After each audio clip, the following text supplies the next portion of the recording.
Welcome our international viewers on the global TV, this new episode. Today, on this episode, we have Honorable Andrey Kortunov, Director General of one of the finest think tank of Russia, Russian International Affairs Council. It has been opining on various international subjects, ranging from geopolitics to strategic affairs, politics, and so many areas. It also organizes seminars, symposiums, and many other international activities. Welcome on the show, sir. Thank you. Sir, my first question to you is, what's happening in that region? Because most of the international readers of news stories and otherwise experts, they are a bit confused what's happening on the Ukrainian border and Kazakhstan. Can you explain it for our international audience? Well, these are two very different situations. As far as Kazakhstan is concerned, we've just witnessed a revolt and mutiny against the leadership of this country. Apparently, the roots were mostly social and economic, but they overlapped with the power struggle in the leadership of this country, and arguably they were complicated by the alleged interference of foreign militants into this country. So what started as peaceful protests quite soon turned into violent unrest and commotion in the cities of the country. The Kazakhstan leadership appealed to the Organization of Collective Security Treaty for assistance, and Russia, together with its Central Asian partners, introduced a peacekeeping mission to Kazakhstan. It lasted for only a couple of days, but joint efforts were successful in terms of restoring law and order in the country. And right now, the peacekeepers are getting back to their permanent locations, but the Kazakhstan leadership has to do its homework in terms of social justice, in terms of addressing pending economic and social problems, in terms of increasing the efficiency of state governance. It is yet to be seen how the leadership of this country is going to manage the situation, but we stay optimistic. We believe that the problems are manageable, and that Kazakhstan will remain a stable country with a predictable foreign policy and a critical member to many international organizations, including the Shanghai Cooperation Organization. Thank you very much, sir. Yes, please. Yeah, now you wanted also to ask about Ukraine. I see no positive dynamics. Reason for this is, sorry to interrupt you, reason for this is that most of the war, you understand the relation between India and Russia. Recently, President Putin visited India in a one-on-one format, and we signed so many deals, which many experts here in India also feel that West, it can annoy the West. But that's a separate question. My question is, here in India, we don't get the clear picture of Ukraine and what's happening. And you told about Kazakhstan. But what's the situation in Ukraine? Well, since I'm talking to an Indian, let me say that the relations between Russia and Ukraine are not dissimilar from the relations between India and Pakistan. These are two countries that are very close to each other, historically, culturally, linguistically. Ukraine and Russia belong to the same civilization, so to say. And in 1991, Ukraine became independent. In order to somehow consolidate its national identity, it had to move away from Russia. And that's what we saw over the last 30 years. It affected the Ukrainian policies on language, on geopolitical priorities, on the way how the country is ruled.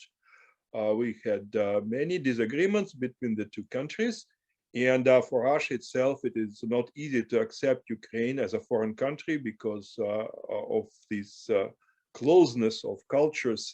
There are clearly many cross-border marriages, connections, so on and so forth. But right now, the concern in Moscow is that Ukraine might be tempted to use military force to resolve the East Ukraine problem and to start a major offensive in Donbass. So Russia is trying to prevent that, and it accumulated military power along the border with Ukraine in order to deter the latter from taking a military action. I don't think that Russia is going to start a war with Ukraine because I don't see any benefits that Russia can get out of such a military operation, and the collateral damage will be huge. It will definitely involve very serious economic sanctions from the West, and it will also ruin the Minsk agreements, which Russia is trying to preserve.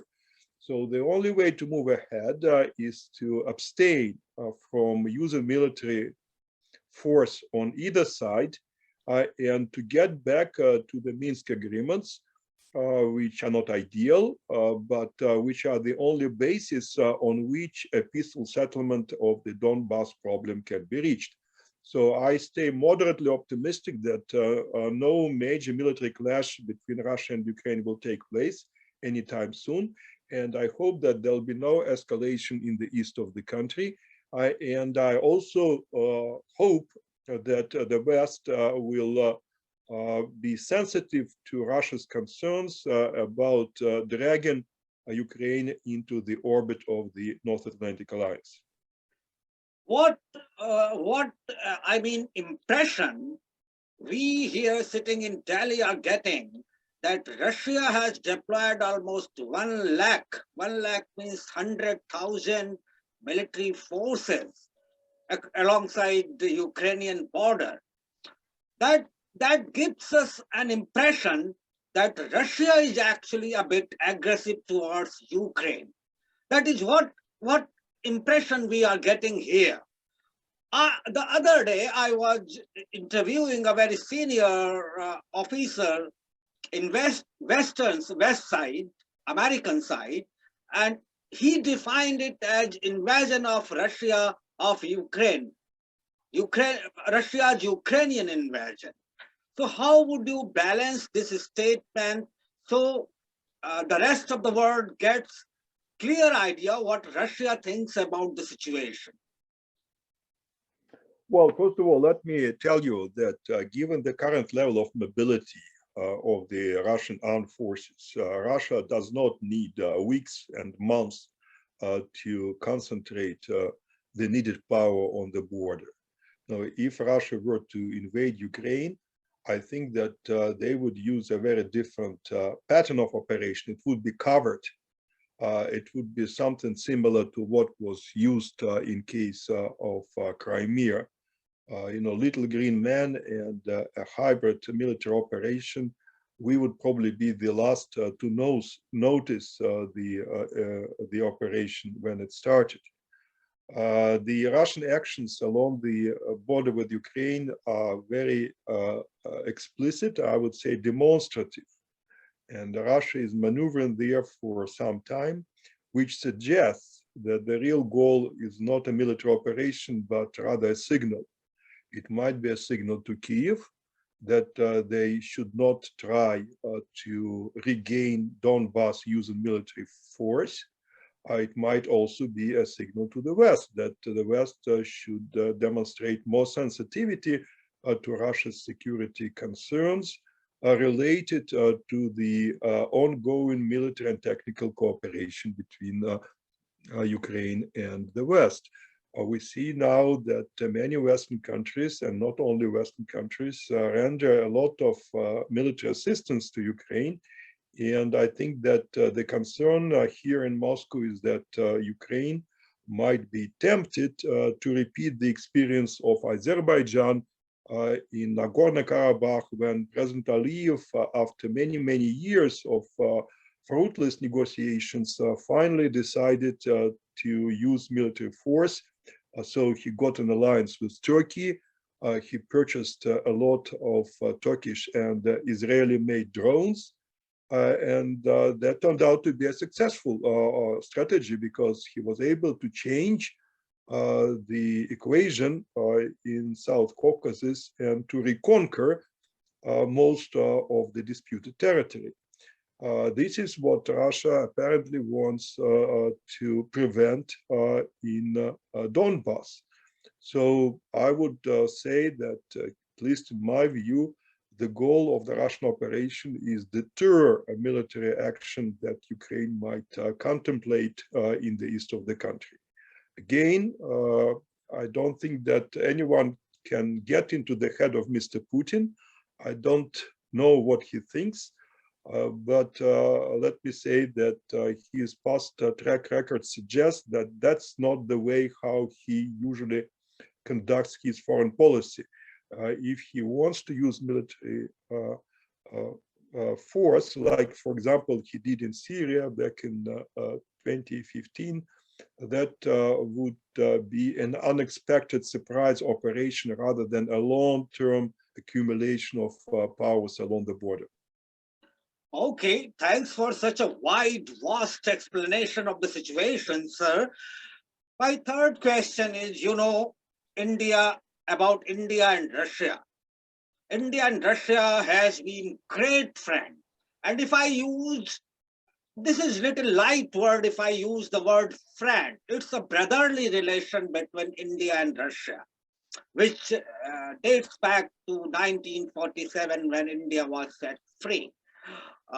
Recently, due to Russia's closeness to China, there has been some ups and downs in relation of India and Russia. But this defense deal has sorted out, I guess, all differences. What's your opinion on that? And what do you see where India and Russia relation can move from here?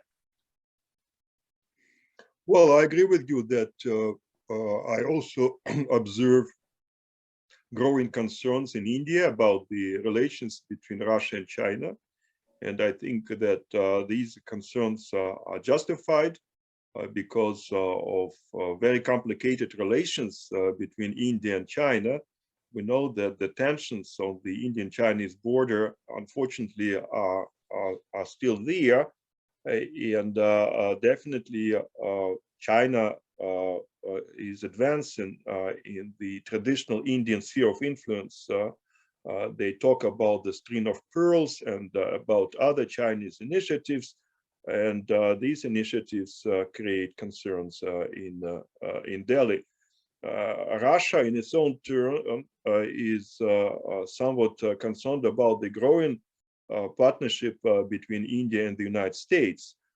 India has joined Quad, and Quad is now developing quite fast. India has a lot of military cooperation with the United States, and some in Russia would say that gradually India is shifting from Russia to the United States as the key Indian defense partner.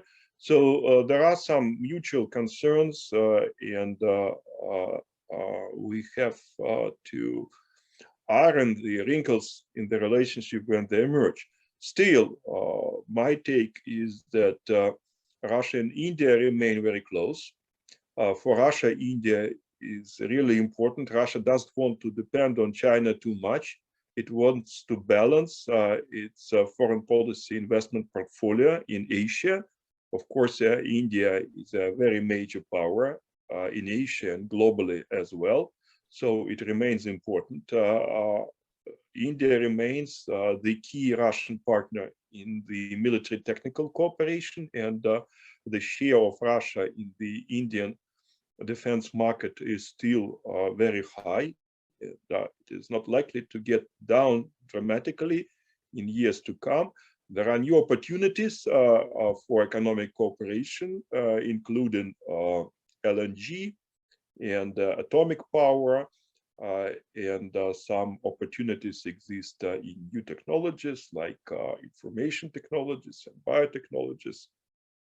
So I think that we need to work really hard to make sure that our economic relations will match the political friendship that exists between the two countries. But I think that it is doable.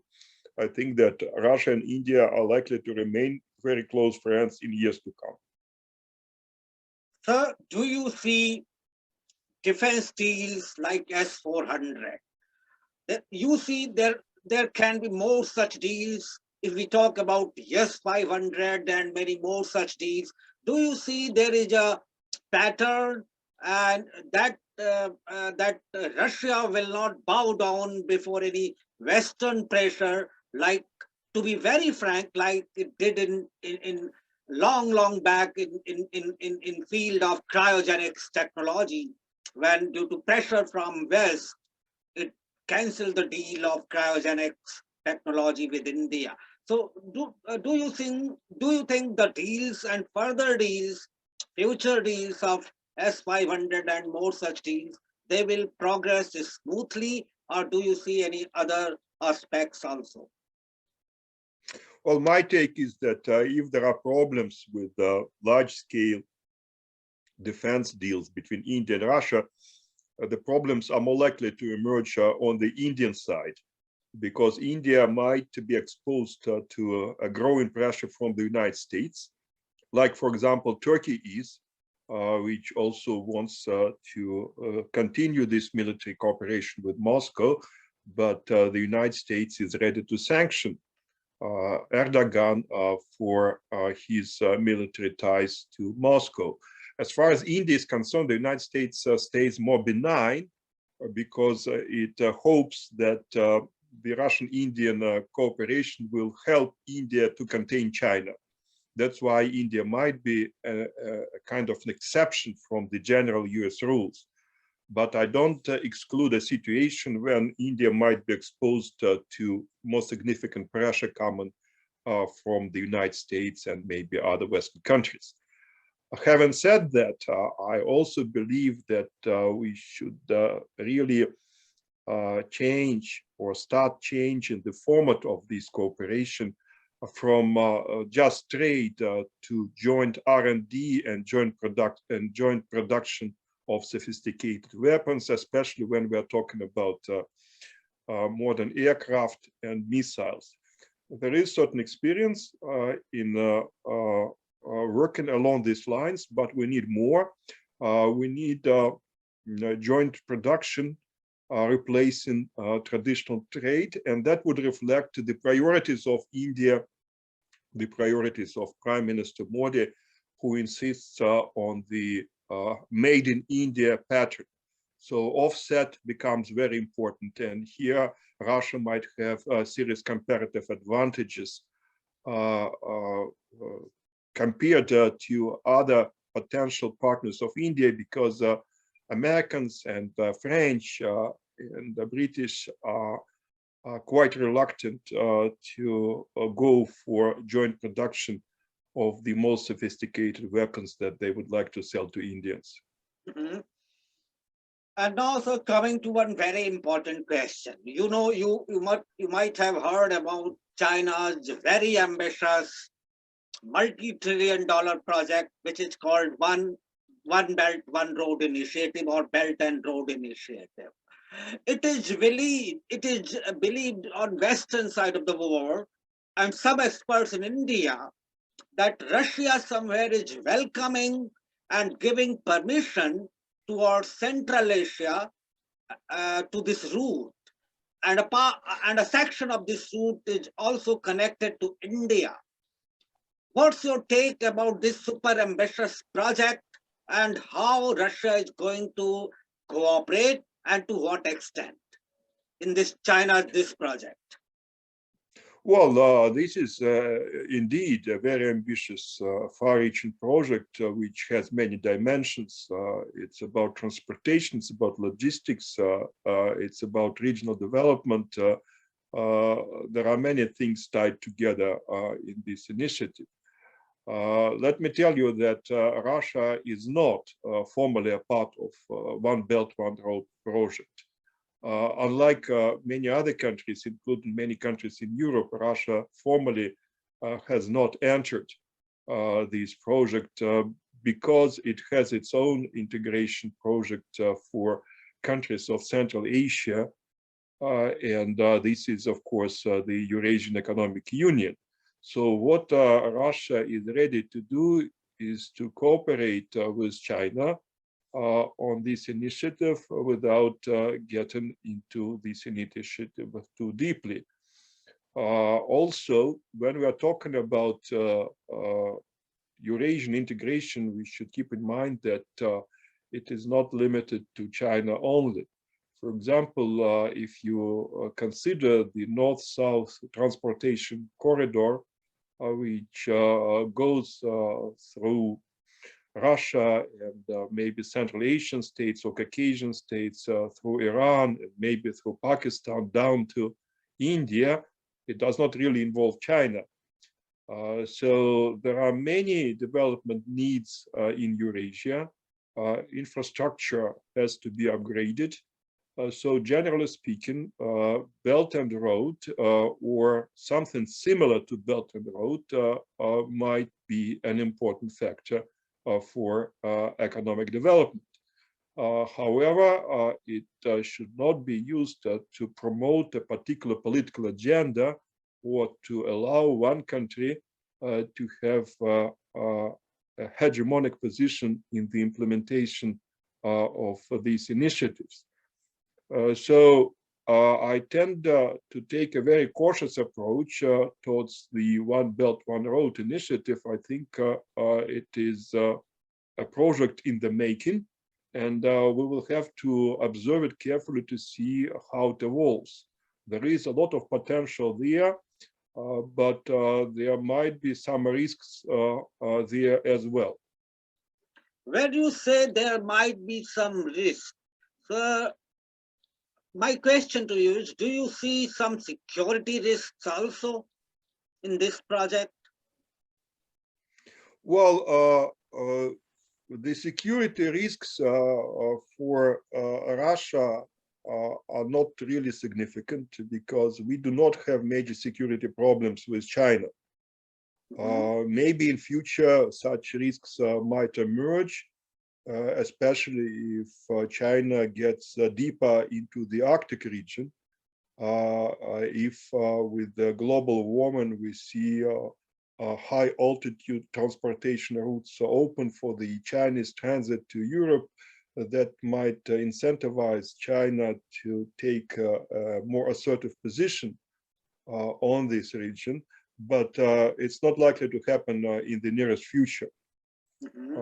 However, I can imagine that some countries, especially in the Indian Ocean, might consider the Chinese activities to be disturbing. I mentioned the string of pearls, and I understand why India is so sensitive to the Chinese advance to countries which, so to say, belong to the Indian political and civilizational space. That includes countries like Sri Lanka or Maldives Islands or Burma or some countries of Southeast Asia which have long-term traditional relations with India. So I think that whatever China does in Indian Ocean should be coordinated with India and should be perceived as a part of a multilateral development project.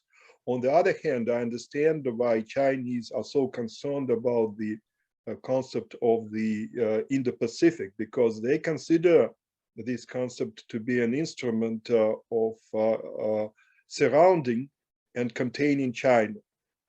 Their point is that this is the concept which is used by the United States in order to encircle China and to deprive it of free access to the Indian Ocean. So I think that a lot has to be discussed between India and China, and we can only hope that this relationship will get more stable.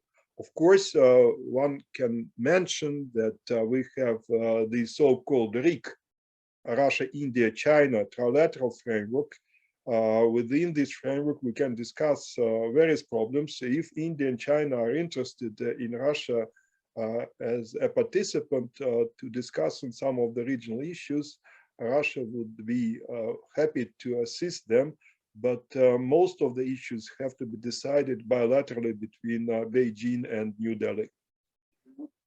Okay, sir. Now a bit emotional question. When I was kid, I grew up in the days of Soviet Union. When I was growing up, it disintegrated. It was a sad moment listening and watching Mikhail Gorbachev giving a kind of a surrender speech, and media terming the CIS document illegal. Sir, with President Putin putting so much effort towards towards the CIS countries, do you see any hope, or do you see any question developing to revive Soviet nation or USSR countries together and bringing them together? You know, earlier we spoke about Kazakhstan, and let me give you a quote from the first president of Kazakhstan, Nursultan Nazarbayev, who once said that anyone who does not regret the dissolution of the Soviet Union has no heart. But anyone who believes that it is possible to restore the Soviet Union has no brain. And I think that this is something which is very right. We all, I mean, people have to tend to have emotional feelings about the Soviet Union because we were younger, you know, we were definitely more ambitious and more energetic. For us, it's the time of our youth. But at the same time, I think it's very clear that this construction is clearly obsolete and archaic. You cannot restore it. But what you can do, you can replace the Soviet Union with some kind of new integration system in Eurasia. Maybe not all the territory of the Soviet Union, but most of the territory can be reunited in an economic integration project. It will take time. It will not be easy. We have to overcome many prejudices and superstitions about this reintegration. And of course, there will be opponents to this development, but I think that it is doable. Historically, this is clearly doable. And do you think President Putin working towards this idea, or is still nobody knows his foreign policy and what he is doing? Well, I think that he would like to have more economic cooperation between former Soviet republics. He would like to overcome difficulties that exist between them and among them. And definitely this is one of his priorities. But it's not easy. I think that Russia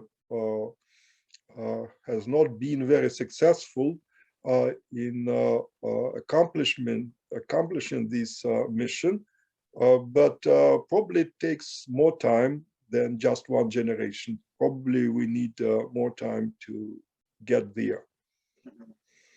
And finally, sir, one final question. We have been seeing on this Twitter platform or other social media platform, President a bitter argument between President Biden and President Putin. Do you see confrontation between the US and Russia? It's shifting from US-China to now US-Russia. Well, it's hard to tell. I think that in Washington, D.C., they still perceive China as the most important strategic challenge to the United States. Russia is important, but Russia is more like a distraction, like an irritant, something that they have to deal with, but something that prevents them from focusing on China. That's why Biden had a couple of conversations with Putin, and I think only one or two encounters with Chairman Xi. Biden wants to resolve the problems with Russia to the extent they are resolvable, and to move ahead and to shift the center of gravity to the Indo-Pacific region. Europe is not that important for this administration, as it was for previous administrations. But as long as Russia is there, and as long as the US-Russian contradictions are still in place, it is very difficult for Biden to leave Russia aside and to focus on China. So in a way, the US-Russian confrontation prevents the United States from concentrating its power, its attention, and its energy on confronting the People's Republic of China. Okay. Thank you very much, sir, for such detailed, vast replies on my questions. It's really privilege and honor to have you on my show. Will surely make it a point to have you on some other occasion too. Thank you very much. Absolutely. Sir. Okay, take care. Good luck and Happy New Year. It's already Happy New Year, sir. Happy New Year. Happy New Year. Bye now. Bye. Bye. Thank you.